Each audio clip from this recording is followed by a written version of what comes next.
So looking around, I feel like now might be a good time for a little civics lesson.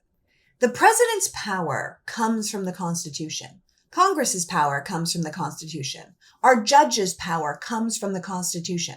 Much like money only has worth because we collectively agree it has worth, these American representatives only have power because we collectively agree they have power.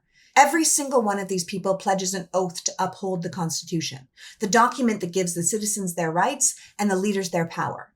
However, if the leaders negate the power of the Constitution, if they choose to ignore it, like Trump claiming to have power to overturn Article 1 that gives Congress authority over spending, or Article 2, which gives Trump's predecessor Joe Biden pardon power, or Article 3 when the Trump administration defies federal court orders, then we have a big problem and we're left with a big question. If you throw out the very thing that gives you power, do you still have power? Did you see Avengers Endgame?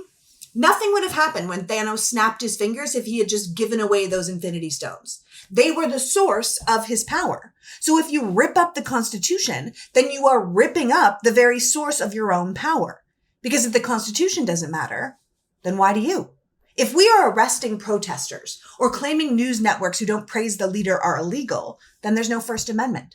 If we're depriving people of due process and shipping them off to camps without trial, the Fifth Amendment is done. What is the 14th Amendment if we reject birthright citizenship? You can't just pick and choose which parts of the Constitution to follow. It's all or nothing.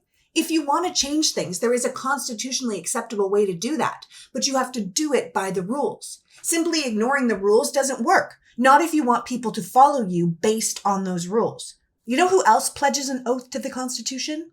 The military.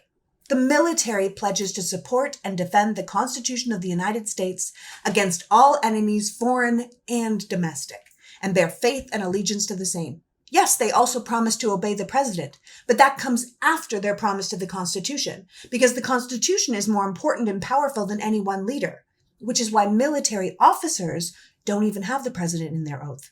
They don't swear anything to the president. Their oath is only to the Constitution.